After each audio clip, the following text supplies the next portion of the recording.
So it's like Spy Family, but gay.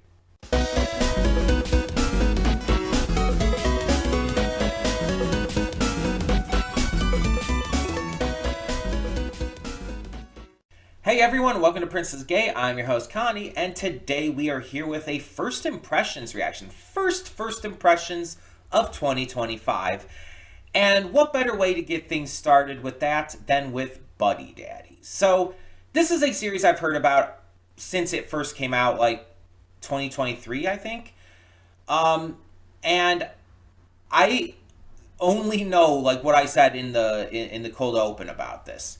I have been told, everything I've heard has said that this is like Spy Family, but gay.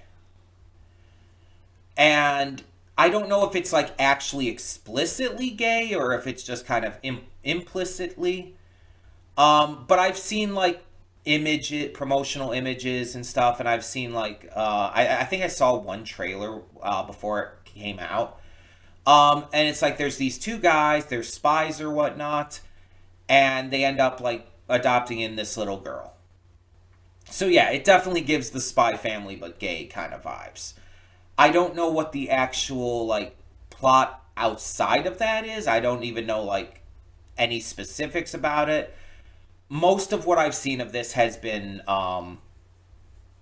based entirely around like a random promotional image or screenshot here or there. And honestly, I don't even remember any specifics. I kind of remember what the main characters look like. One of the guys is like, I think has like kind of shaggy blonde hair. The other one has darker brown hair with the sides shaved, and like the back is like tied up in a little tail, I believe. And the girl, I think, has pigtails. But, and she doesn't have like colored anime hair like Anya from Spy Family. I think it's just like brown hair. But otherwise, I don't know anything about this. I don't know anything else about this. I've heard a lot of people like it though, and I've heard people who like have heard of the obvious Spy Family but gay comparison have said that it's not quite actually that. that it does stand on its own, that it is its own series. But this is one that I've wanted to check out for a while, just out of curiosity, if nothing else. Because I kind of lost a lot of interest in Spy Family, and I think it's because of its pacing. The thing is, Spy Family feels like it should have been a single season's worth of content. But it's one of those shows that just forces itself to keep going and just ends up being repetitive. There's not a lot you can really do with the concept. And it's like they tried to add in extra things like, oh, we're going to bring in a dog. And it's like, okay. It didn't really change enough. And the fact with like the end of the first season is where you finally actually get any level of progress with the story. And it just felt like it just felt unsatisfying.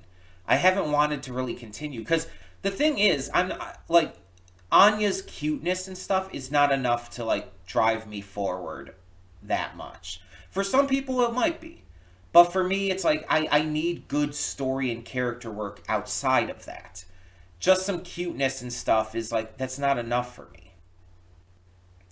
I need there to actually be, progression with the story. That's the kind of stuff I look forward to in a series.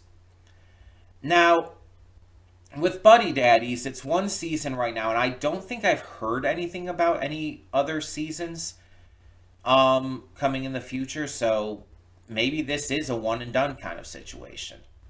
But, I will say right off the bat here that I am going to judge this on its own merits and not how it connects to Spy Family, not how it connects to any other series. I'm gonna judge this first episode based on only what it gives me. That being said, if you're new to the channel and you don't know what a first impression reaction is, let me explain real quick. So it's basically as it sounds. I give a first impression to a series through its first episode. I check out the first episode and I determine if it's something I want to continue reacting to on the channel. This is usually done with shows that I'm just not sure about for one reason or another. So I decide whether it's something I want to continue reacting to on the channel, or if it's something I'd rather watch on my own time, or if it's just not something I'm interested in at all. One of those three options, and after I react to it, after I do my afterthoughts, I let you know which of these it ends up being. If it's something I react to in the future, it's put onto a list I have, and it will come at some point in the future. I can't guarantee when, just because we have so much else on our list and so much other shows to get to. It's just, there's a lot, you know? And then, on top of that, I could watch it on my own time, which, mind you, for me, tends to end up being really difficult to do. I have a hard time with that sometimes. But there's also the category of like, oh, I just don't like this. I'm not interested. I'm probably not going to continue watching at all. So it could be any of those three. But we're going to give it a shot here, see if I'm interested. And as always, I hope I am. Excuse me. I want to enjoy any show I check out, and I want it to impress me. So here's to hoping that this actually impresses me and ends up really being pretty great. That's my hopes here. That being said, we are going to get right into this otherwise. We are going to just check this out, and like I said, in the afterthoughts, I'll let you know all my thoughts on it and whether or not I want to continue. So let's get this going and see what we have in store. Hold up just a second there. Before you click that link down in the description below to go to today's reaction, I just wanted to take this moment real quick to remind you of all the awesome content we have on the channel. Between Monday and Friday, we have a plethora of awesome series reactions, with 2 on Wednesday. We also have movie reactions every Saturday and Sunday. I do pre-record them during the week, but upload them on the weekend. And don't forget about all the awesome gaming content over on the Princess of Gaming channel. Every single day of the week, we have some awesome Let's Plays for you. A bunch of different things to check out, and more coming in the future. And don't forget to click that subscribe button or like the video if you really enjoy the content I'm putting out. There will be more to come in the future. In the meantime, thank you so much for tuning in, and let's get this going. And we are back, and we'll begin with spoilers in 3, 2, 1, now.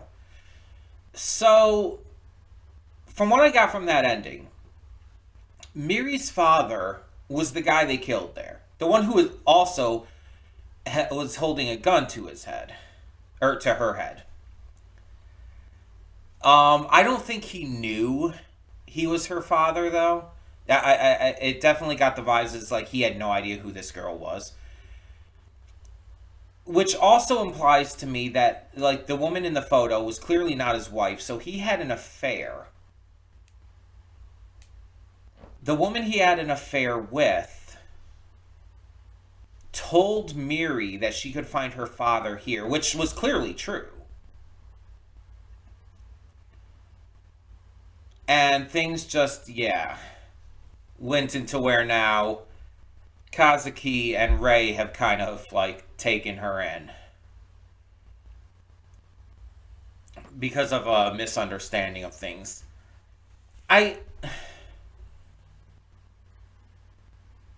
Interestingly enough, I don't think she kept asking all these random people, so, like, she had these photos on her, right? So I don't think she knew even who her father was. I don't know if she even looked at those photos.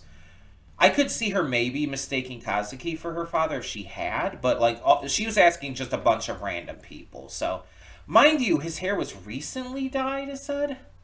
Or bleached or whatever. So I don't know. I don't know. Either way, he definitely didn't know. I don't think she truly knew Granted, I don't think she truly knew most of what was going on there, because she was not freaked out at all by having a gun pointed at her head. Um, so this first episode is more stylistic, I would say, than Spy Family. So yeah, I'm obviously going to be comparing this to Spy Family, even though I am also like going to talk about it on its own merits.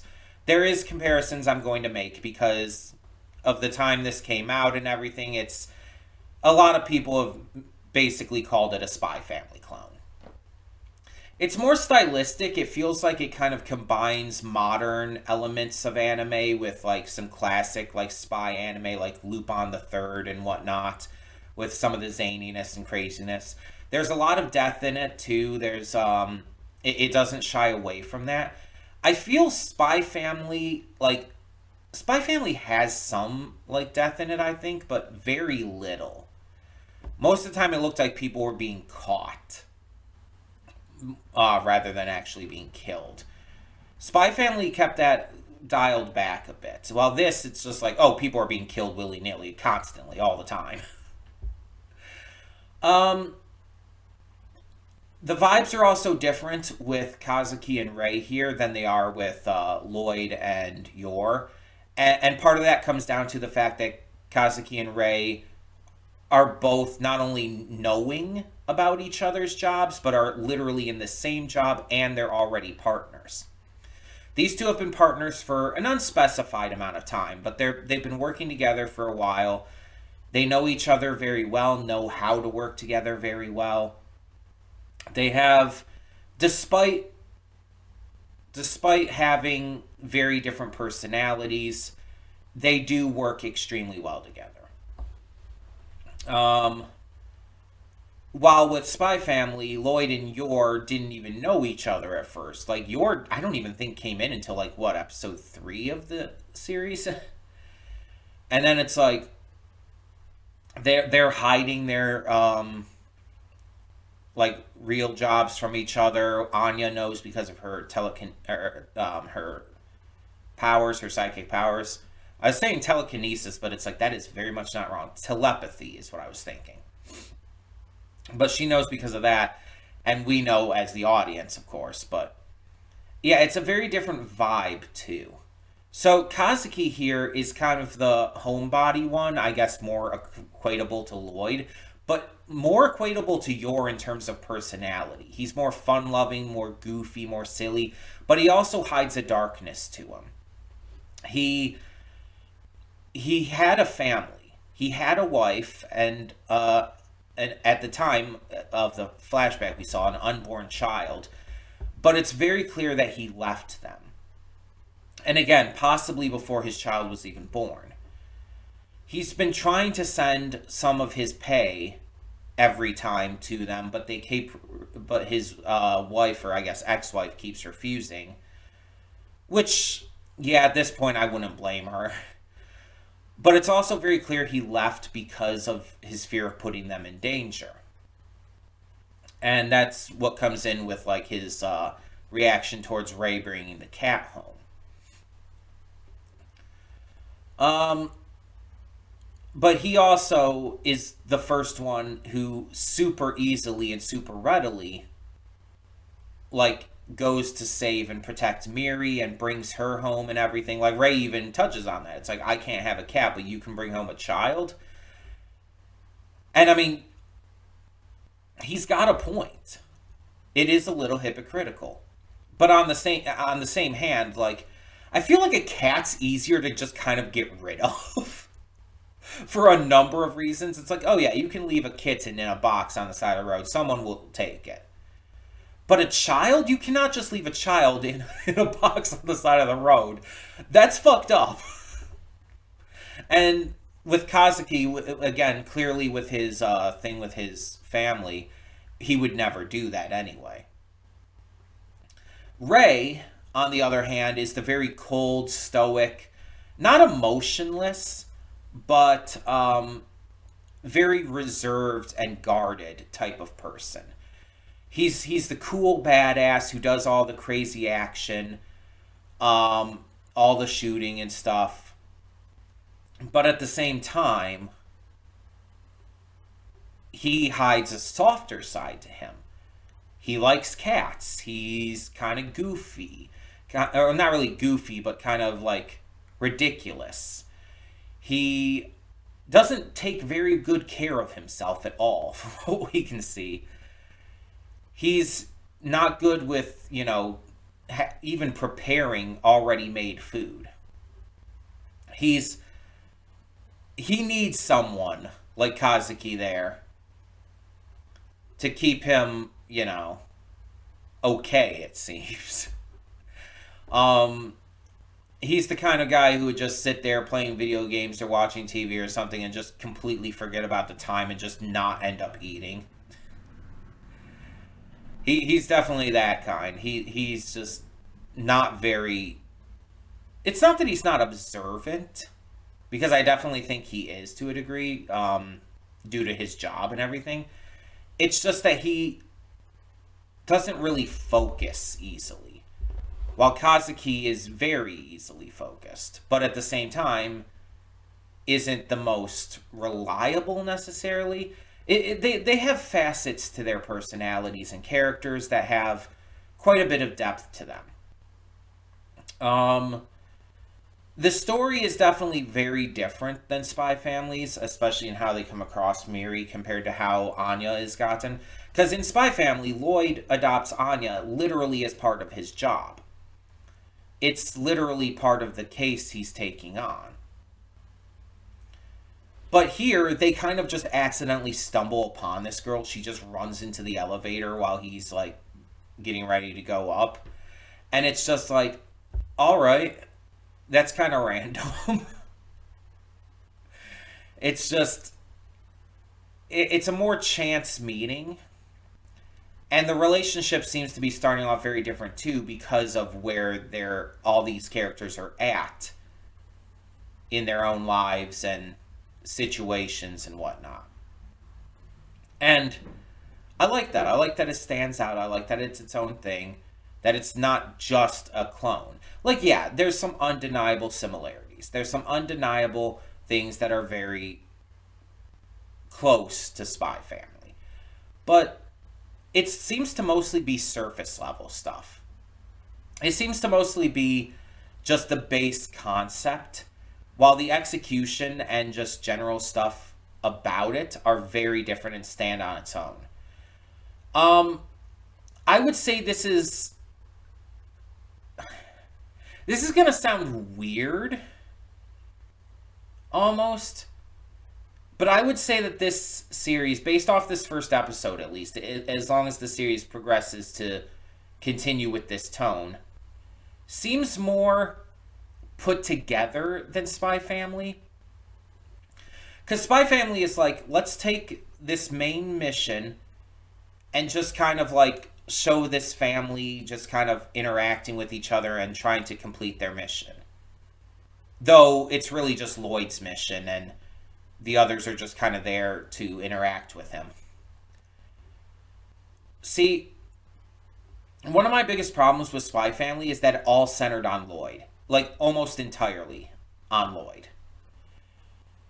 Anya was just there to be cute and funny. Yor is just there to be a wife. Yor is actually the most egregious one, and I've heard other people point this out too. I haven't seen season 2 of Spy Family at all, but in season 1, like, they kind of just completely forgot about her job after a while.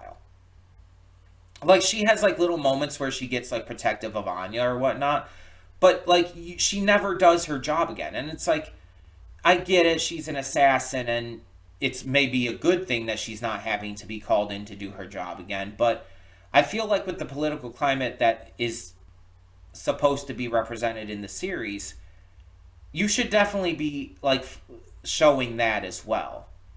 She seems like a secondary character to Lloyd, and that's something that's always bugged me about the series. While here, Kazuki and Rei very much seem like they have almost equal status in terms of that. Like, Kazuki was definitely a little more focused on here, of course, but it feels like we're going to also have episodes that are more Rei focused. And we might even have episodes that are almost entirely focused on Miri.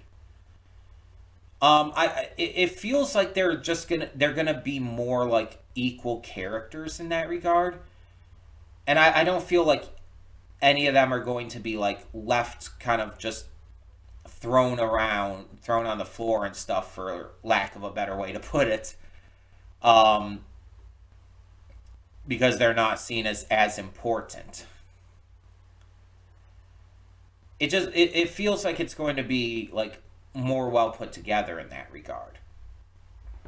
On top of it, like a lot of the humor in Spy Family relies on Anya just making silly faces and doing ridiculous things, or the characters having to avoid revealing their secrets to each other. That's where a lot of the humor comes in. While the humor in here seems, at least for now, off this first episode, more situational, like it seems to depend more on like what's currently happening, and the humor is centered around that rather than a specific character trait or face or whatnot. It's like, oh, the humor for this is going to be centered around the fact that this little girl just ran in the elevator and now is eating all the fucking cake. Or the humor in this moment is going to be, Ray's reaction to something Kazuki says at that moment. It just seems like I don't know. I don't know exactly how to put it. I've never been great at explaining things, but I hope you understand exactly what I'm trying to say here. Also, like I said, there's more like there's killing in Spy Family, but it's a lot more few and far between. The killing in this already just seems like much more like just go for it kind of like energy. And it kind of makes it feel more intense during the action scenes. So yeah, pretty interesting in that regard. I like the spy stuff we're seeing so far. It's very cool, but also leads to some really fun situations. I like how this episode showed like two separate situations with this, the cold open stuff, and then now this case on Christmas. We got to see kind of like different vibes for each of them and how they're executed. It's really well done in that regard. The voice acting is really good, though the voice acting in Spy Family was also really good, so no complaints on either side there. The art animation for both is good, and just on its own merits, I think that this one almost kind of seems like more my thing, generally. And don't get me wrong, I like Spy Family. I'm not saying I hate it, I just kind of fell out of interest with it because it started to just feel way too repetitive. And I mean, this might fall into that trap too. It's very possible. But I'm willing to check out more of this. I want to check out more of this.